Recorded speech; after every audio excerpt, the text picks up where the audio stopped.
있습니다. 아멘. 할렐루야. 아멘. 오늘도 예배 자리에 나오신 우리 성도님들을 환영하고 축복합니다. 또 각자의 자리에서 영상으로 주님의 향한 시간을 지키시는 성도님들도 환영하고 축복합니다. 오늘 이 시간을 통해서 주님의 은혜를 바라보는 시간이 되기를 간절히 바랍니다. 제가 설교를 하면서 자주 하는 말이 있습니다. 어떤 말이냐면은 예수님을 믿는 우리는 세상 사람들과 가치와 기준이 다르다 라는 말을 자주 합니다. 예수님을 진정으로 믿기 전에는 세상 사람들과 같이 나를 위해서 나의 기준에 맞게 나의 생각을 쫓아갔다면 지금은 성경을 기준으로 말씀을 기준으로 세상을 바라보고 세상을 살아갑니다. 이 말씀 성도님들 많이 들으셨을 것입니다. 예수님을 믿으면서 생각과 기준과 가치관이 바뀌는 것. 그래서 바쁜 세상을 살아가면서도 세상 사람들은 이해하지 못할 시간을 들이고 또 물질을 들이고 교회나 예비하며 봉사하며 열심으로 헌신하고 살아가지 않습니까? 왜냐하면 생각과 가치와 기준이 바뀌었기 때문이죠. 그런데 예수님을 믿고 바뀐다라는 것은 그렇게 단순하지가 않습니다. 단순히 나의 생각과 가치가 또 나의 기준이 바뀌는 것에서 멈추는 것이 아닙니다. 다른 사람의 시선을 의식해서 혹은 누군가의 권유로 많은 이유로 순종을 할 수 있을 것입니다.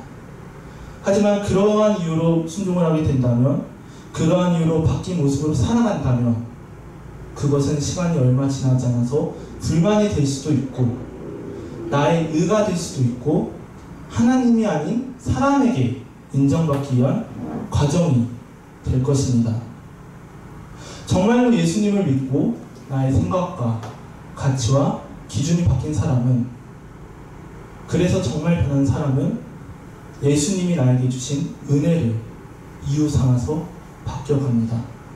예수님이 나에게 주신 그 은혜를 알았기 때문에 생각과 가치와 기준이 바뀌는 것이죠. 단순히 순종할 수도 있지만 예수님이 나에게 주신 그 은혜를 보니 나의 생각과 기준과 가치관이 바뀌어서 살아가는 것입니다. 예수님이 나에게 주신 은혜를 알았기 때문에. 그 은혜가 어떤 은혜인가요? 예수님께 받은 그 은혜, 나를 구원하신 그 은혜, 그것을 알기 때문에 바뀌는 것입니다. 오늘의 본문은 빌레몬서입니다. 이 빌레몬서는 사도 바울이 쓴 옥중 서신이죠. 사도 바울이 감옥에 있을 때 빌레몬이라는 사람에게 쓴 편지가 바로 오늘 본문입니다.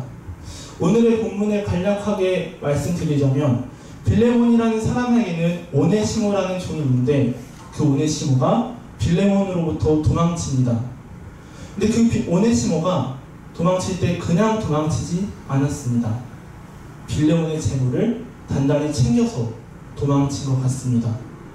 근데 바울이 빌레몬에게 그 오네시모와 함께 편지를 빌레몬에게 가게끔 합니다. 그 이유는 그를 용서해 달라고.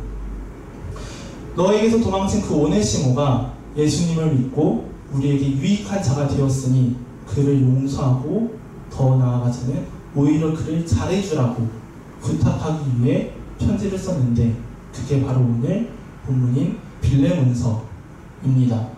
그래서 사도 바울이 편지 중간에 이렇게 말합니다. 21절입니다. 나는 내가 순종함을 확신함으로 내게 썼노니 내가 나의 말보다 더 행할 줄을 아노라. 사도 바울이 말하는 것이죠. 나는 너가 오네시모를 용서할 것을 확신하면서 썼다. 그리고 너가 나의 말보다 더 오네시모를 잘 대해줄 것을 안다 라고 말합니다. 과연 이 편지를 받은 빌레몬의 반응은 어떻겠습니까?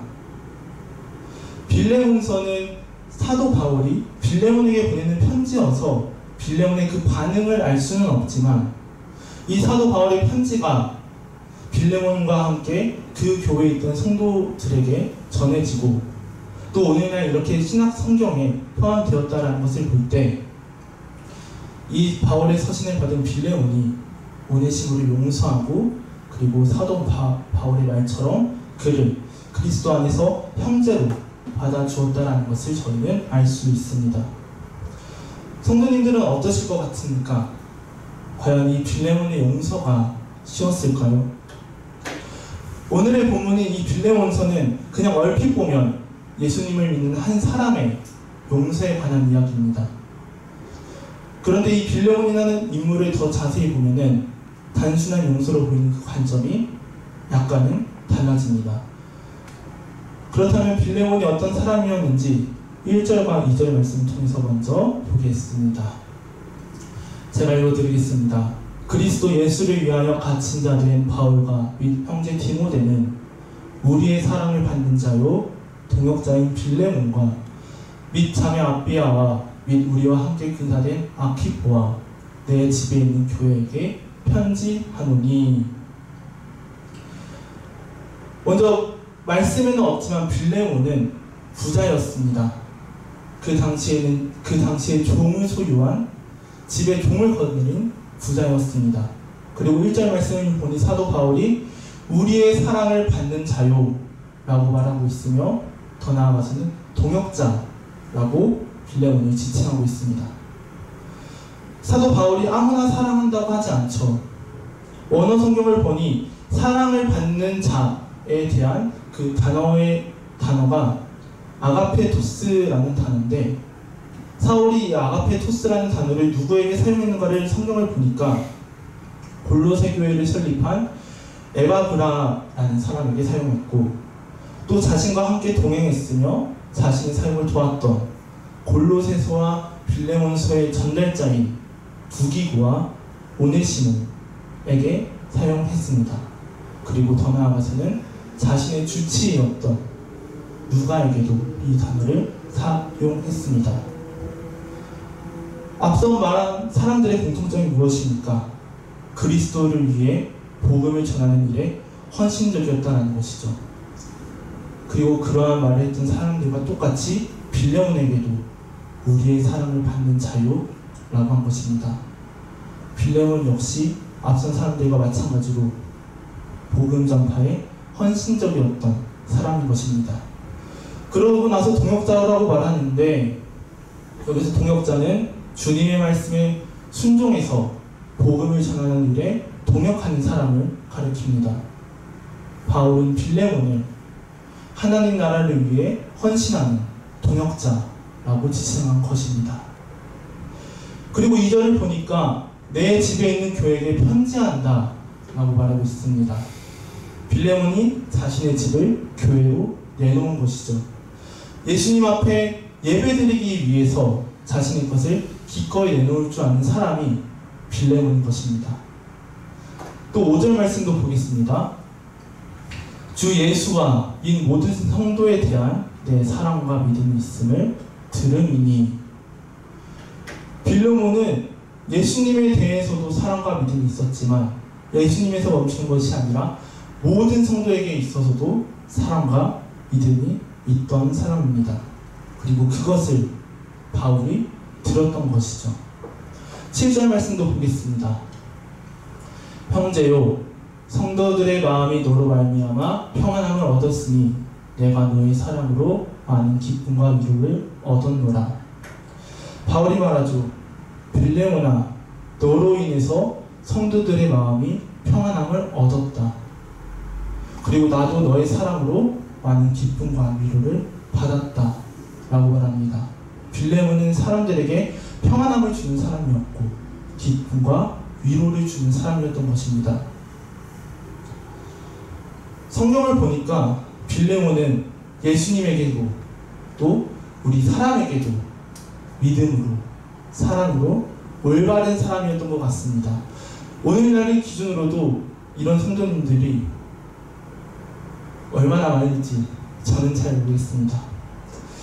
그런데 그런 사람인 빌레몬을 오네시모가 대신하고 도망가는 것이죠. 빌레몬서 18절 말씀에 보면은 바울이 오네시모가 너에게 빚진 것이 있으면 내가 갚아주겠다 라고 말을 하는데, 오네시모는 이러한 빌레몬의 재산을 챙기고 도망간 것입니다. 우리로 치면 어떤가요?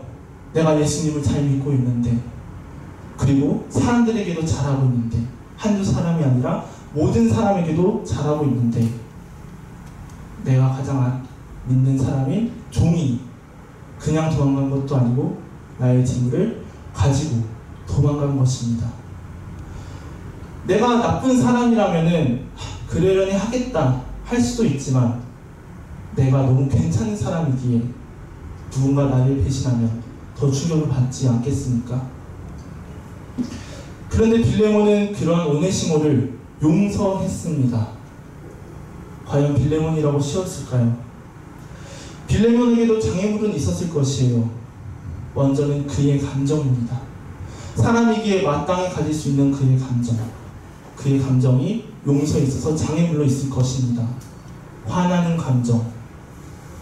그 감정을 따라가면은 주인으로서 노예인 오네시모를 처벌할 수 있었던 것이죠. 두 번째 장애물은 주변의 시선입니다. 내가 만약 오네시모를 용서한다면 다른 종들이 도망쳐도 혼나지 않네, 도망쳐도 괜찮네, 도망쳐도 주인이 봐주네 라는 생각을 가지지 않겠습니까? 빌레몬은 오네시모를 보면 용서할 수 없습니다. 바울의 부탁이기에 일시적으로 용서할 수 있을지는 몰라도 바울의 말처럼 순종 그 이상의 것은 할 수 없겠죠. 그렇다면 어떻게 빌레몬이 오네시모를 용서했겠습니까? 빌레몬은 자신이 예수님께 받은 은혜를 생각했기 때문에 용서할 수 있었던 것입니다. 8절과 9절 말씀 보겠습니다. 이러므로 내가 그리스도 안에서 많은 담력을 가지고 내게 마땅한 일로 명할 수 있으나 사랑을 인하여 도리어 간구하노니 나의 많은 나 바울은 지금 또 예수 그리스도를 위하여 갇힌 자 되어. 바울이 말하는 것이죠. 내가 예수님 안에서 그 마땅한 일을 담대하게 너에게 명할 수 있지만 그렇게 하지 않고 사랑을 인해서 간구한다 라고 말합니다. 이 사랑을 인해서 간구한다라는 말씀을 다른 성경을 보니까 우리 사이에 있는 사랑으로 간구한다 라고 되어 있습니다. 바울과 빌레몬 사이에 있던 사랑, 무슨 사랑일까요? 그리스도의 사랑입니다. 그리스도 예수님을 통해서 내가 경험한 사랑, 우리를 위해서 죽으신 그 예수님의 사랑, 그리고 그 예수님을 따라가는 그리스도인으로서 가지는 사랑. 바울은 이 사랑으로 간구한 것이죠. 18절과 19절 말씀도 보겠습니다. 저가 만일 내게 불의를 하였거나 내게 진 것이 있거든 이것을 내게로 회개하라. 나 바울이 친필로 쓰노니 내가 갚으려니와 너는 이 외에 내 자신으로 내게 빚진 것을 내가 말하지 아니하노라. 먼저 바울이 18절에서 말합니다. 만약 오네시모가 너에게 빚진 것이 있다라면 내가 갚겠다. 그런데 19절에서 이렇게 말하죠. 그런데 빌레몬 당신이 나에게 빚진 것을 나는 말하지 않겠다 라고 말합니다. 빌레몬에게는 바울에게 빚진 것이 있던 것이죠. 그 빚진 것이 무엇입니까? 바울을 통해서 예수님을 알고 그래서 구원을 얻은 은혜. 바울을 통해서 참된 구주인 예수님을 알고 구원을 얻은 그 빚이 빌레몬에게 있던 것입니다.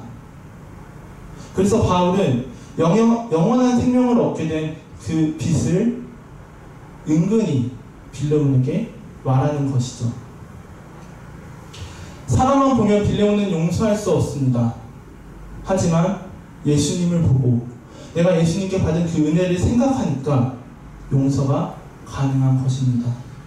사람만 보면 빌레몬은 오네시모를 로마의 법에 따라 처형할 수도 있습니다. 하지만 예수님을 보니까 바울로부터 받은 그 편지를 통해서 은혜를 보니까 용서를 넘어서서 종이 아닌 그리스도의 형제로 오네시모를 대할 수 있던 것입니다. 예수님을 보고 예수님께 받은 은혜를 보니까 용서가 가능해지는 것이죠. 왜냐하면 우리는 이미 그 무엇과도 비교할 수 없는 큰 은혜를 얻은 빚진 자이기 때문입니다. 마태복음 18장에서 베드로가 예수님에게 이렇게 질문했습니다. 주님, 제 형제가 제게 죄를 지으면은 제가 몇 번이나 용서해야 합니까? 7번까지 하면 됩니까? 라고 묻습니다. 베드로가 말한 7번은 단순히 7번이 아니죠. 숫자 7은 완전수를 의미합니다. 단순한 7번의 용서가 아닌 완전한 용서를 말하는 것이죠. 근데 예수님이 그 베드로의 질문에 이렇게 대답합니다. 7번뿐 아니라 70번씩 7번이라도 용서해 주어야 한다. 베드로는 7번이면 충분할 줄 알았는데 예수님은 당시의 완전수인 그 7번을 넘어서서 70번씩 7번을 우리 최선 그 이상만큼을 용서하라고 하십니다. 그러면서 예수님이 천국에 관한 비유를 말씀하십니다. 한 임금이 1만 달란트 빚진 자를 데려오는데 그 종이 갚을 능력이 없어서 엎드려 간청하기 때문에 그 임금이 그를 불쌍히 여겨서 그 빚을 다 탕감해 줍니다. 그러고 나서 그 탕감받은 사람이 길거리에 나섰는데 자신에게 100데나리온의 빚진 자를 만납니다. 그런데 그 탕감받은 사람이 어떻게 하나요? 그의 멱살을 잡으면서 어서 빨리 나의 돈을 갚으라고 그를 감옥에 넣으면서 빚을 갚을 때까지 있게끔 합니다. 근데 그 모습을 왕의 신하들이 보죠. 그리고 그 신하들이 왕에게 그것을 말합니다. 그리고 그것을 안 왕이 어떻게 합니까? 마태복음 18장 32절부터 34절 말씀 보겠습니다. 이에 주인이 저를 불러다가 말하되 악한 종아, 내가 빌기에 내가 내 빚을 전부 탕감하여 주었거늘 내가 너를 불쌍히 여김과 같이 너도 내 동간을 불쌍히 여김이 마땅치 아니하냐 하고 주인이 노하여 그 빚을 다 갚도록 저를 옥졸들에게 붙이니라. 왕이 그 탕감해준 사람에게 말하는 것이죠. 너는 어찌 그 사람을 불쌍히 여기지 않았느냐? 내가 너를 불쌍히 여긴 것처럼 너도 마땅히 그를 불쌍히 여겨야 하지 않느냐? 라고 말합니다. 그러면서 그 빚진 자를 옥졸들에게 넘기면서 감옥에 있게 하는 것이죠.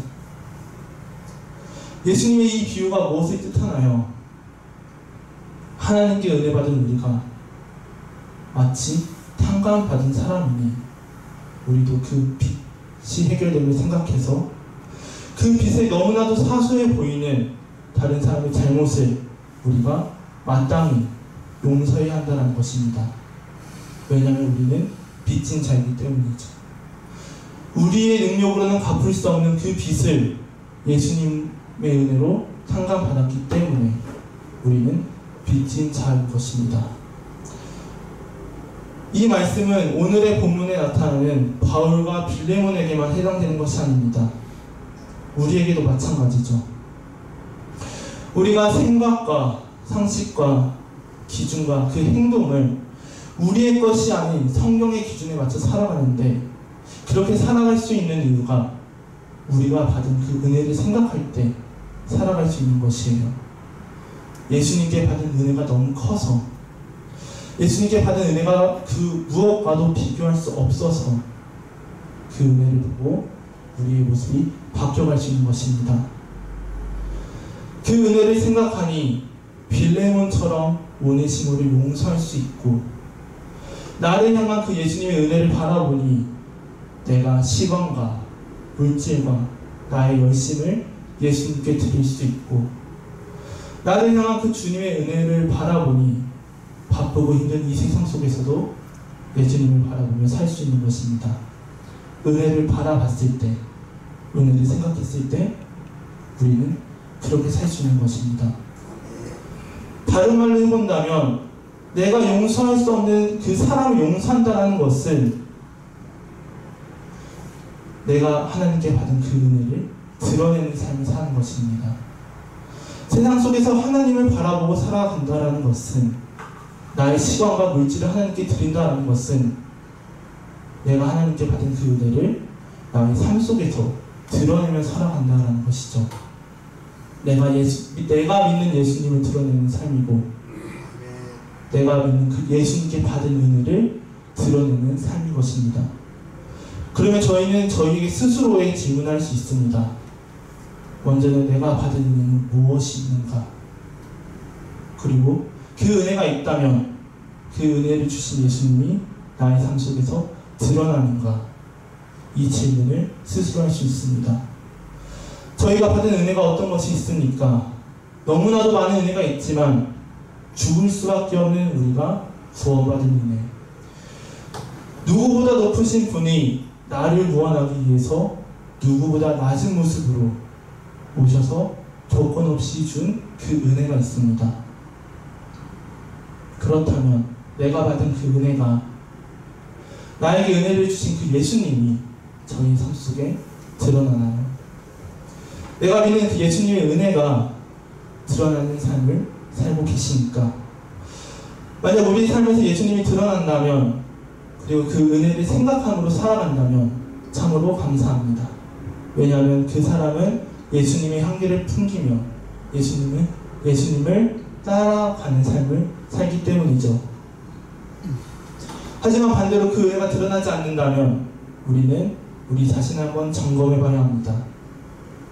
내가 정말로 은혜를 보고 살아가는가? 아니면 다른 사람을 의식해서 나를 높이기 위해서 살아가는가? 점검해 봐야 되는 것이죠. 우리는 우리의 삶의 모습을 조심해야 되는데 왜냐하면 우리의 삶의 모습을 통해서 내가 믿는 예수님이 드러나기 때문입니다. 로마서 2장 말씀 한번 보겠습니다. 그러면 다른 사람을 가르치는 내가 내 자신을 가르치지 아니하느냐? 도적질 말라 반포하는 내가 도적질하느냐? 가늠하지 말라 말하는 내가 가늠하느냐? 우상을 가진 여기는 내가 신성한 물건을 도적질하느냐? 율법을 자랑하는 내가 율법을 범함으로 하나님을 욕되게 하느냐? 기록된 바와 같이 하나님의 이름이 너희로 인하여 이방인 중에서 모독을 받는도다. 사도 바울이 유대인들에게 말하는 것입니다. 하나님을 믿는다고 하면서 율법을 자랑한다 하면서 실상 너희에게 나타난 그 삶의 모습은 그렇지 않으니 이방인들이 너희를 보고 하나님을 욕한다. 하나님의 이름이 너희로 인해서 모독받는다 라고 사도 바울이 유대인들에게 말하는 것입니다. 삶의 모습 때문에 하나님이 모독을 받는 것이죠. 그래서 우리는 우리의 삶의 모습을 점검해야 합니다. 나의 삶의 모습이 내가 믿는 예수님을 드러내기 때문이죠.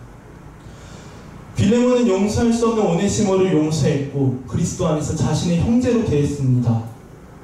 그리고 그러한 행동을 보임으로써 자신이 예수님께 받은 그 은혜를 드러내는 삶을 살았습니다.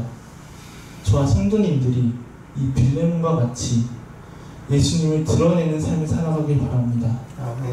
단순히 용서하는 것이 아니라 단순히 화해하는 것이 아니라 내가 예수님께 받은 은혜를 생각하고 그 은혜를 생각함으로 용서해서 내가 예수님께 받은 그 은혜를 드러내는 삶을 살아가시길 간절히 바라고 축복합니다. 바울은 빌레몬에게 예수님에게 빚진 그 은혜를 생각함으로써 오네시모를 용서하기를 간청했습니다.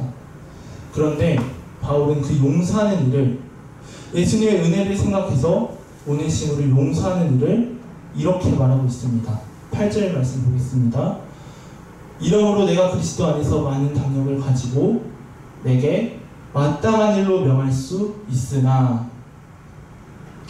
바울이 빌레몬이 오네시모를 용서하는 일을 마땅한 일이라고 말하는 것이죠.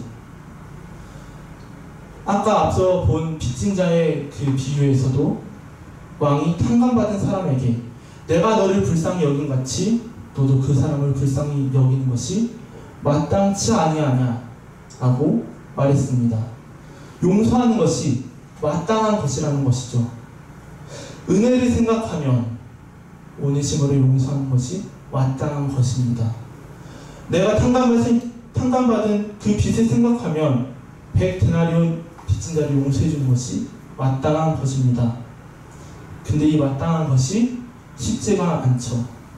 마땅한 일이어도 그것을 행하는 게 참 어렵습니다. 마땅하다라는 것이 무슨 뜻인지 제가 찾아봤는데 그렇게 하는 것이 이치로 보아 옳다라는 것입니다. 그렇게 하는 것이 옳은 것이에요. 하지만 쉽지 않은 것은 마땅하다라는 말이 쉽다라는 뜻은 아니기 때문에 보기에는 옳게 보여도 저희가 그것을 행하며 살기는 어려운 것이죠.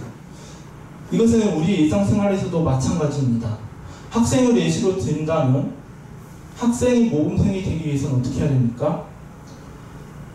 하루 중 상당한 시간을 공부하고 남은 시간에는 운동도 하고 부모님에게는 진심으로 효도도 하고 형제들과는 다투지도 않고 선생님에게는 예의를 지키고 친구들과는 두루두루 잘 어울리고 학교 생활에서도 열심히 하고 수업에도 집중하고 방과 후에도 노는 것이 아니라 공부를 하고 교내 경시대회 같은 데 나가서 수상도 하고 봉사활동도 많이 하는 게 모범생이 되는 거 저와 성도님들이 다 아시지 않습니까? 이걸 누가 모르나요? 그런데 아는 것과 마땅한 것과 행하는 것은 다르기 때문에 그 마땅한 것을 실천하면서 사는 것은 쉽지 않으니까 저희가 예수님을 드러내면서 사는 것이 쉽지가 않은 것입니다. 사도 바울은 빌레몬이 오네시모를 용서하는 게 마땅한 일이라고 했습니다. 그리고 또 그 용서하는 것을 이렇게 말하기도 했습니다. 14절 말씀입니다. 다만 내 생각이 없이는 내가 아무것도 하기를 원치 아니하노니 이는 너의 선한 일이 억지같이 되지 아니하고 자유로 되게 하려 함이로다. 사도 바울이 그 용서하는 일을 그 선한 일을 억지같이 되지 않게 하기 위해서 편지를 보냈다라고 말하는 것이죠. 즉 예수님 안에서 마땅한 일이 자칫하면 억지 같은 일로 저희에게 느껴지는 것입니다. 용서하는 것이 그 용서함으로써 예수님이 드러내며 사는 것이 저희에게 억지 같아 보이는 것이죠. 왜냐하면 예수님 안에서는 마땅한 그 일들이 우리가 살아가는 세상 속에서는 마땅치 않기 때문입니다. 세상과는 반대되기 때문이에요. 세상의 기준으로는 오네시모는 사형이었습니다. 하지만 그 마땅한 용서하는 것은 그 사형과는 너무나도 반대되는 것이기 때문에 억지 같아 보였던 것입니다. 그래서 은혜를 드러내며 사는 것이 어려운 것입니다. 쉽지가 않은 것이죠. 하지만 어렵다고 쉽지 않다고 그렇게 살아가서는 안 됩니다. 그렇다면 그 쉽지 않은 세상 속에서 예수님을 드러내는 삶을 살기 위해서는 예수님께 받은 그 은혜를 드러내기 위해서는 어떻게 해야 할까요? 먼저는 내가 그 은혜를 주신 예수님과 좋은 관계를 가져야 합니다. 먼저는 내가 그 예수님 안에 있어야 예수님과 나의 관계가 좋아야 그 은혜를 볼 수 있는 것이죠. 1장 5절 말씀을 보면은 주 예수와 및 모든 성도에 대한 내 사랑과 믿음이 있음을 들음이니 라고 말하고 있습니다. 즉 빌레몬이 모든 성도에 대한 사랑과 믿음이 있기도 했지만 예수님과도 사랑과 믿음이 있었다는 것이죠. 빌레몬과 예수님과의 관계가 좋으니까 빌레몬과 예수님과의 그 관계에서 사랑과 믿음이 있으니까 빌레몬은 예수님으로 받은 그 은혜를 알고 그래서 자신의 집을 교회로 내놓을 수 있었고 더 나아가서는 오네시모를 용서할 수 있었던 것입니다. 예수님과 나의 관계가 좋아서 내가 주님께 받은 그 은혜를 바라볼 수 있는 것이죠. 예수님과 나의 관계가 좋아서 빚진 자의 마음을 가질 수 있는 것이죠. 그 사람이 빌레몬이었던 것입니다. 그런데 성경을 보니 이와는 반대되는 사람도 있습니다. 바로 가인이죠. 가인과 아벨이 하나님께 제사를 드렸는데 하나님께서는 아벨의 제사만 받으시고 가인의 제사는 받지 않았습니다. 그때 가인이 어떻게 반응했습니까? 창세기 4장 5절 말씀입니다. 가인과 그 재물은 연락하지 아니하신지라 가인이 심히 분하며 안색이 변하니. 가인이 어떻게 반응했습니까? 하나님을 향해서 심히 분했고 안색이 변했습니다. 매우 화가 났던 것이죠. 하나님을 향해서 하나님과 가인의 그 사이에, 그 관계에 문제가 생긴 것입니다. 하나님을 향해서 좋지 않은 마음을 가진 것이죠. 그리고 그 결과 성경 속에서의 첫 살인이 자신의 동생 아벨을 죽입니다. 하나님과의 관계가 좋지 않으니까 사람과의 관계도 좋지 않게 되는 것이죠. 우리는 주님과 관계가 좋아합니다. 왜냐하면 그래야 주님이 주신 그 은혜를 알 수 있습니다. 우리는 주님과 관계가 좋아야 주님이 주신 그 은혜를 알고 그 은혜를 드러내는 삶을 살 수 있습니다. 빌레몬처럼 용서할 수 있는 삶을 관계가 좋아야 할 수 있는 것이에요. 관계가 좋은 빌레몬과 그렇지 않은 가인의 그 결과가 너무 차이 난다는 것은 저와 성도님들도 알고 있습니다.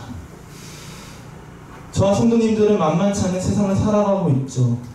그 세상은 마땅한 일을 마땅하지 않게 생각하는 세상이고 그 일을 억지 같게 느끼게 하는 세상입니다. 또 우리가 지금 살아가는 세상은 나와 주님과의 관계를 방해하는 장애물들이 많은 세상입니다. 하지만 우리는 그런 세상 속에서 주님을 드러내는 삶을 살아야 되고 나에게 주신 그 은혜를 드러내는 삶을 살아가야 합니다. 사도 바울이 빌레몬에게 말했습니다. 나는 내가 순종할 것을 확신한다. 그리고 너가 나의 말보다 오네시모를 더 잘 대해줄 것을 알고 있다. 라고 했습니다.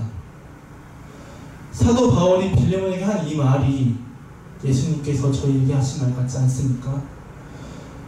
주님이 저희에게 이런 순종을, 이런 드러남을 바라고 계실 것입니다.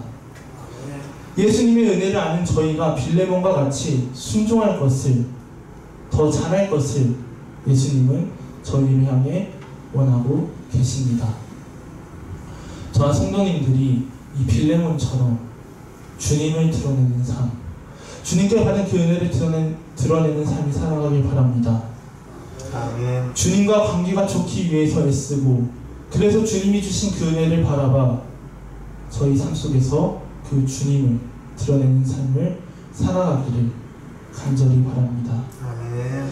물론 우리가 살아가는 그 세상이 만만치 않아서 저희가 주님과 관계가 좋기 위해 애써야 합니다. 그 애씀이 저와 성도님들에게 있어서 주님의 은혜를 바라보고 그 주님의 은혜를 드러내는 성도님 되시길, 그래서 삶을 통해 예수님을 증거하시는 성도님 되시길 간절히 바라고 축복합니다. 아멘. 찬송가 온 세상 위하여 찬양하겠습니다.